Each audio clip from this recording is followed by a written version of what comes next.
Okay, hi guys. So today we are going to be talking about adding and subtracting fractions. Now, I know that we've already covered this and you guys covered this in elementary school as well, but I just wanted to give you guys a quick review so that you can always come back to this video and get a refresher if needed. So first, let's start with adding fractions. So let's say we have 1/2 plus, let's say 1/4. Now, our rule with adding fractions and subtracting is that we have to have a common denominator. We have to have a common denominator. And this is only true when we are adding or subtracting.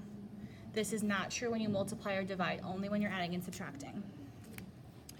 So, let's look at 1/2 and 1/4. Obviously, they're not the same denominator, so we need to figure out how to get them to be the same denominator. Now, this is a little bit easier one to do, but there are always two things that you can do. You can look at the lesser one and see if there's anything that you can multiply 2 by to get to 4, or you can multiply them together. So you could multiply this entire fraction by 4 and this entire fraction by 2. And I will show you guys both ways just so that you can see how both work. So first, let's see if we can change 1/2 to get a common denominator with 4. So can we get 2 equal to 4? Yes, we can multiply by 2. And remember, with fractions, whatever you do to the top, you have to do to the bottom. So we have 2/4 plus 1/4 now. And now, since we have a common denominator, we can just add straight across. So we're left with 3/4. Now, the second way that you can get a common denominator is you can just multiply the two denominators together. So if I do that, I have 1/2, I'm going to multiply by 4 this time. And my 1/4, I'm going to multiply by 2.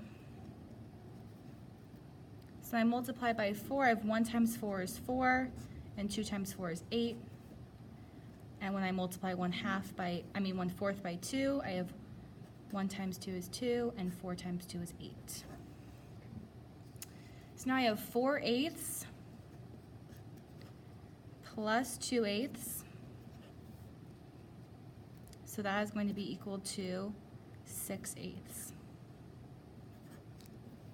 Now you guys might be thinking, well, wait, Miss Huber, 6/8 is not the same as 3/4.